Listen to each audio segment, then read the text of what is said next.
Well, saving as much as possible with your car. Today we're going to take a look. Stay tuned for the special Car Corner edition of Prudent Money.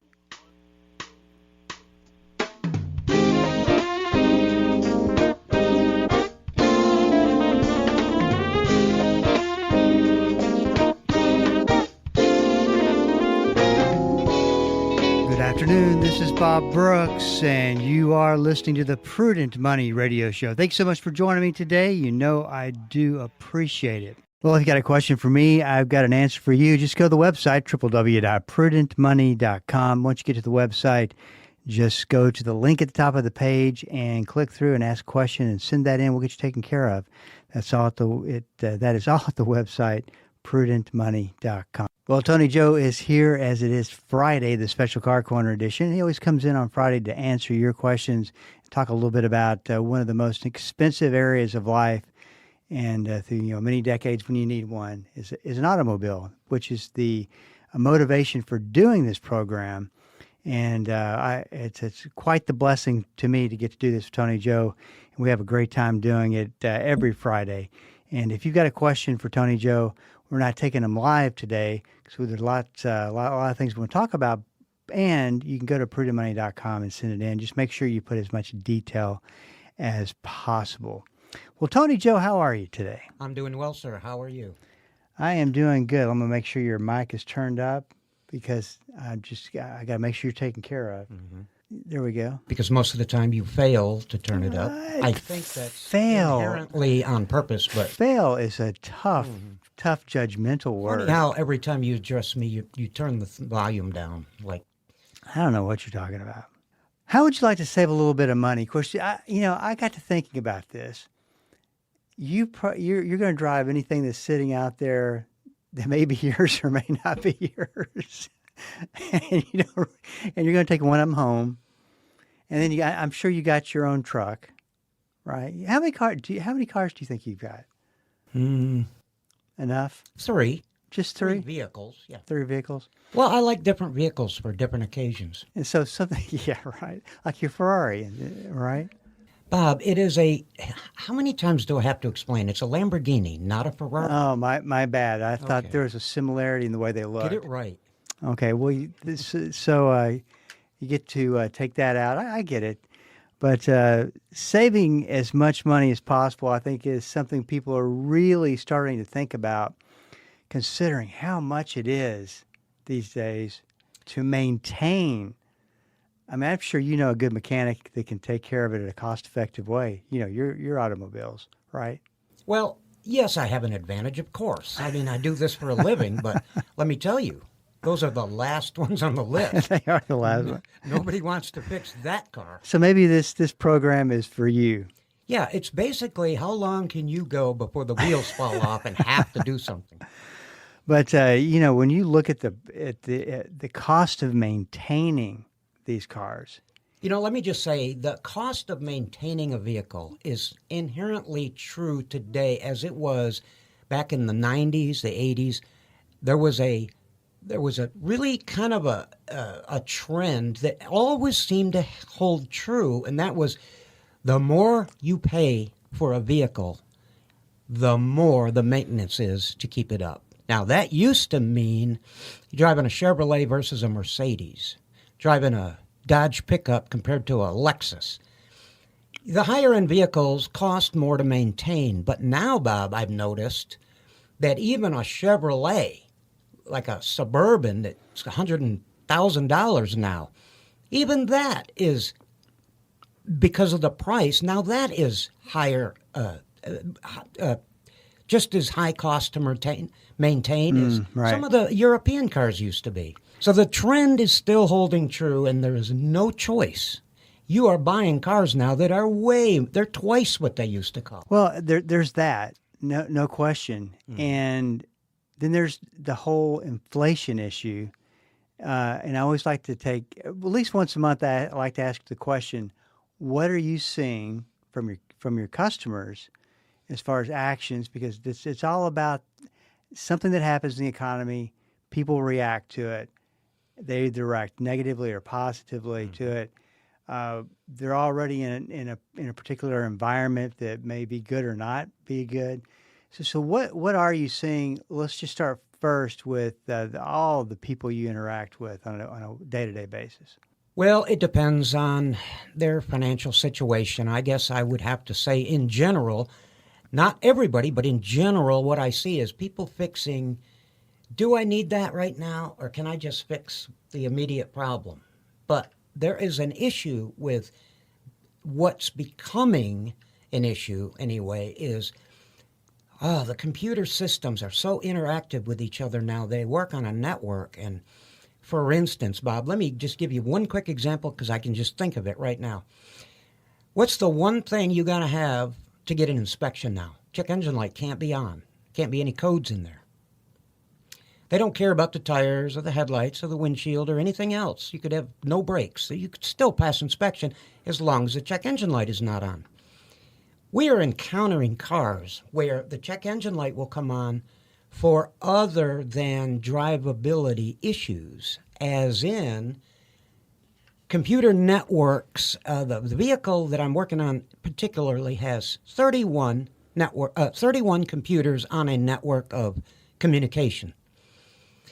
If the light comes on or a code sets for, say, the front fog light is out, it will set a code in the network stating that the bus line is down or something, and it'll make the check engine light come on. Who cares about the check engine light for something like that? However, you can't get the car inspected. So it's becoming severely more complicated to try to get the check engine light off, have a clean bill of health when you go to get a state inspection. Used to be it was only pollution or emission related issues, but now it's becoming a little more common to see other things, power seat modules, heaters, driver's door modules, things that will make the check engine light come on. And it's just not fair. I don't think that's a good way to handle that kind of a situation. If the person doesn't care if his driver window doesn't work, why should it fail inspection? They could care less about anything else on the car. Yeah, so it's very, tires, never thought about that. Yeah, I mean, it's just frustrating for me to see what I have to tell people now.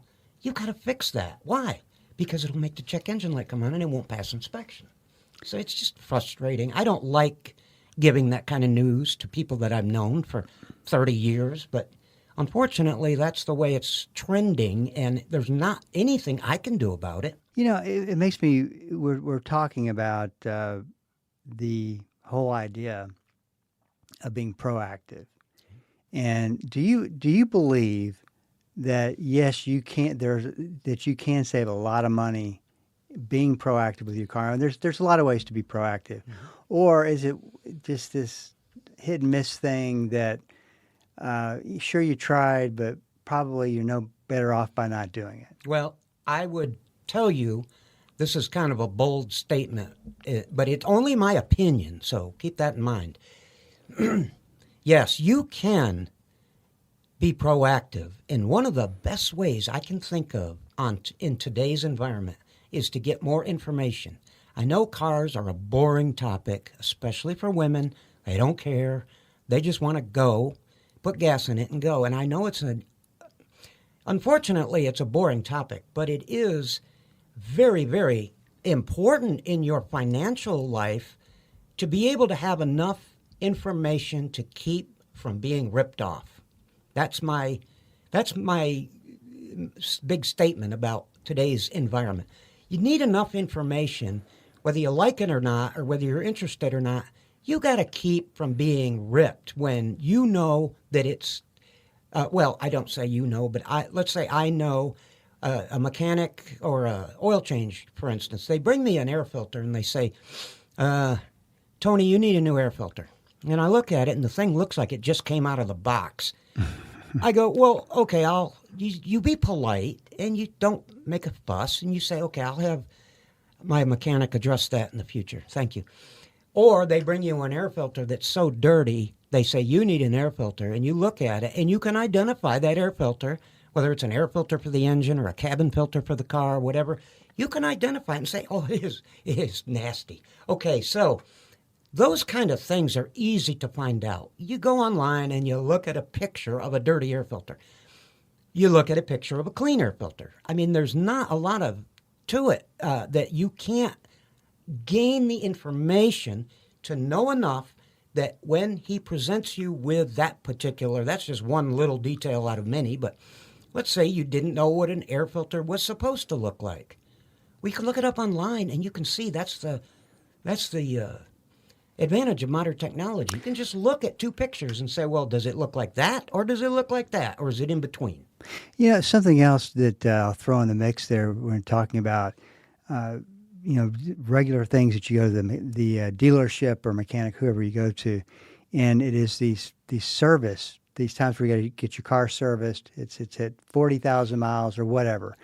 And, what I have found is that can really serve you well to do some work, gaining some information. finding some information out. Because what's amazing to me is that you could take five different people driving the same type of car at the same mileage, and it seems like they would come out with five different bills, some which are hundreds or more, thousands. Mm-hmm. It's just really it's. I mean, what do you do if you don't have a good mechanic that's going to really take care of you? You can trust him or her, and what do you do? Finding a good person that you can trust is the first thing you need to do. And how do you do that? Well, you network with friends, family, church. You find out and you get a popular opinion amongst a certain group of people and you say, well, let me go try that guy. Now, your instincts mean more to you than you think. Your instincts will probably give you a heads up right away whether you trust this person or not. And I will tell you a story that happened to me this week, Bob. I just thought of this, that I want the listeners to understand just so they try to get more information or have a person they can trust. I had a customer call me from an oil change place. I'm getting my oil changed. I'm going out of town tomorrow. They're telling me that I'm out of coolant. Out of coolant. I said, well, you can't be out of coolant or you would be overheating. Well, no, they're telling me that I'm very, very low and that I need to replace the coolant, flush it. I said, okay, let me just make sense of this. They're telling you that it's almost empty and they just want to flush it. That is not going to address the leaking issue because you shouldn't be out of coolant. How many people listening know that you shouldn't ever use coolant? You don't use it up. You don't burn it up like gasoline. You don't use it like washer fluid. It stays in there forever until you have a leak, and then it disappears. So I said, it doesn't make sense. She goes, what do you think? And remember how we advised get a second opinion? Right. She said, what do you think? Should I tell them to do it? They want $179 to flush it. I said, well, I will tell you my opinion. I don't see why flushing it is going to do you any good, because if you flush it and put clean antifreeze, then you're just going to leak clean antifreeze until it's gone. Right. So you need to address the primary problem. I said, I'll tell you what, just tell them, okay, I'll address that with my mechanic. Thank you for the information. And I said, can they at least fill it up for you? No. She asked him. Nope. Our policy is we can't fill it. We can't touch it. If you're not going to do what we want you to do, we can't even fill it. I said, where are you? She was about 10 minutes away. I'm thinking it's really low, okay? Because that's what she's telling me. Right. I said, I'll just get the oil change done, pay them, and bring it over here. Let me pop the hood and look. She brings it over. We pop the hood. My son was with me at the time when we walked out there. Not that he was really going to help me. He just happened to be walking by. I said, Nathan, look at this. She gets out of the car. Before I said anything, I said, Nathan, they told her that she was out of coolant and it needed to be flushed. He looked at it and he goes, that doesn't look like it's low to me. It was right up to the line, and it was clean and pretty green. Not green, it was pink. It was good-looking fluid. It was full right to the max healthy. line. Mm-hmm. So that, in my opinion, is plain and simple trying to cheat somebody. Mm-hmm. I'm not going to pull punches. That's plain and simply trying to cheat somebody. She went to San Antonio. Good time was had by all. Never had any trouble. You know, she She didn't need it. Absolutely didn't need it. Now, how can you defend yourself against something like that? You need information. It's very simple. Just familiarize with the car a little bit. You can tell on a lot of these fluids when they're full and when they're not full because you can see through them. And my advice is, not that everybody's going to do this, but you get Texas dust and dirt and stuff on those see-through plastic reservoirs. Take a little bit of cleaning fluid, Windex or Simple Green or something that is cleaning fluid. And if you'll just spray onto them once in a while, it'll wash the dirt very easily off the side. You can see through the bucket. You keep it see-through. You can see the max, the min line. You can tell when it's full, if it's lost any. It's really easy to do some of this stuff, and it is a great deal of protection against someone who is not as knowledgeable about a car that a full-fledged mechanic is, because many of the people, that's not their business. How do they protect themselves? How do these poor folks keep from being ripped off when they don't know any better and they're trusting the guy that's telling them they need all this? Well, the only thing I can tell you is to gain some information on some of this simple stuff. It's easily observed online. If you address the particular thing you're looking for, bring it up. There's demonstrations, there's pictures, there's things that are so easy to do, and it protects you in the future from somebody telling you you need this, this, and this, and you look at the fluids and go, I don't need that. Yeah, I guess, it comes down to this feeling that, oh, I've got to go through this big education process. You just need to learn It's not that difficult. what Right. is what's a red flag. Right. And, I'm not and saying- have a system and process in place Right. to identify what you do when you see a red flag. Very well put. I'm not trying to make anybody into a 40-year educated technician, auto technician. I'm just trying to look at some simple things that you can do yourself that protect you from being upsold. We call it, the new word is upsold. So you try to protect yourself against that. And I do, Bob, really. My heart, I put myself in a customer position sometimes when I'm, watching TV at night or getting ready to go to bed.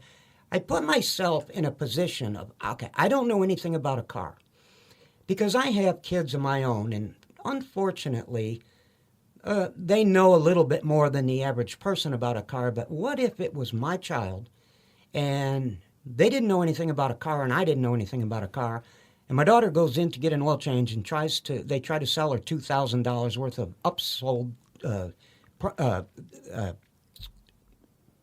operations. Well, that would anger me, to say the least. So how can I tell people that, okay, I don't know a lot about a car, but I do know I can do this, and that will give me at least give me an edge on whether I should steer away from this place. And at worst case scenario is go get another opinion. Before they tell you you need all this stuff, go get another opinion, see if you really do need this stuff, and that's going to involve someone you can trust. And that's probably the main thing you can have in today's environment is somebody you can trust that knows about cars. It's interesting, of course, I've known you for, excuse me, as long as I have. That one story is just one story of hundreds, maybe even thousands of stories that you've experienced firsthand or seen. Mm-hmm. And what just bothers me, I guess, is that it's such, something goes wrong with your car, and you see this all the time. It's just a stressful situation. You don't know how. I mean, especially if it's kind of a big problem. You don't know how much it's really going to cost by the time it's all over with. You might be set. You may not have somebody like yourself, Tony Joe, who's your main mechanic, take care of you, and it's a lot of stress. Yep, sure is. When you think about losing power, you never really appreciate it until you lose it for 2 or 3 days. Your phone is on the blink, and you can't use it today. I know people that would literally run amok and just go crazy if they didn't have their phone. Your car, you don't realize until you don't have it operational. You're like, oh, man, I can't go here, I can't go there, I can't get to the store, I don't know how I'm going to pick the kids up. I understand how much it means to a person to have a mode of transportation. And without it, there's just really not a lot. I mean, this society is built around transportation. Sure, sure. This is Bob Brooks, and you are listening to the special Car Corner edition of Prudent Money. If you got a question for Tony Joe, got a question for me, you can always go to the website, www.prudentmoney.com. There is a link at the top of the webpage. Just click through and send us an email. We would love to hear from you today and whatever's on your mind. That's all at prudentmoney.com. You know, we've talked about this. I want to reintroduce it based on the topic we're discussing, is that records, when you're going to buy a car, and I would guess, you would know better than I would once again, I would guess that there's going to be a smaller percentage of cars that are for sale today. Let's say all your cars are for sale. Okay. That you're going to pop open the glove box and you're going to see all the records there. I mean, and most people don't realize, wow, what a gift that is. But, you know, it's not only it tells you what's been done, but that could be a tool to use as far as being proactive once again. Or yes, I'm sorry. On being proactive as far as, you know, what really does need to be fixed and replaced. Well, let's look at this really quickly. Records, well-kept records. It's not hard to do. You'll get a folder, and every time you have a repair on your car, you throw the receipt in there. Even if it's messy, you can always straighten it up. Records give the buyer of the car an opportunity to see what has been done, how well it's been taken care of, and if there are any really big problems with the car, has that already been done? Because there are common failures to every make and model, particular to every make and model in a lot of cases. For instance, real quick, Nissan Altima had a really big problems back in the day with the transmissions going out. They were the CVT transmission. That's a problem. That's a $3,500 job. Now, if you were approaching a car that you wanted to buy, for instance, and you had this Nissan Altima, and you look in the glove box, and you see that the transmission has already, let's say, I remember, Bob, they used to go out around between 100 and 120,000. Well, let's look at this car. It's got 110,000. Right. Has the transmission been replaced already, or am I about to have to eat that bullet? You know, well, if the records indicate the transmission was done back at 92,000, then hey, this car is worth more than it would be if the transmission has not yet been done, and it's a common failure to this make and model. So before I price during the negotiation process, before I put a price on this car, you better consider that, because there was a really common problem. Okay, so there's that. Then to your point directly, being proactive. Has the oil been changed on time? Have there been any really red flag problems that would be considered that the car was in an accident, or maybe something severe like an engine was replaced for some reason and you don't know why, or even some odd repairs that were done? Two lower control arms in the front, yeah, it's possible they just wore out, but what if there was some more parts with that indicating that, you know, maybe you had a front end accident, things like that. So all these things have to be factored in, and that's why records either make the car, well, they do make the car far more valuable if you have good records. So it works the other way too. When you go to trade it in, if you have records, you're going to get more for that car if you have good, well-established maintenance records of that vehicle. You'll get more for it. Yeah, and once again, you've got to be intentional to do that. You've really got to take the time. And you know, I was just thinking about the amount of research you can easily do on the internet. And you know, there's this human nature aspect of you that goes, "Oh, don't worry about it. You're not going to find anything. Just go buy the car." You know, you get that. It's going to be just Remember fine. The car that you were looking at one time, and we just happenstance to look at and we found something pretty severe. But it was right out there in the open. Right. Good stuff, Tony Joe. Always good to see you, and you, I think people really benefit from this. This is Bob Brooks. You got a question for me, please go to the website at prudentmoney.com and send it in, because we are all out of time. Till we do meet again next time, keep the faith and have a great rest of the day. That's all the time we have for today. questions or comments for Bob, or to find out more great information like what you've just heard, visit www.prudentmoney.com. Be sure to join Bob Brooks again for the next edition of Prudent Money.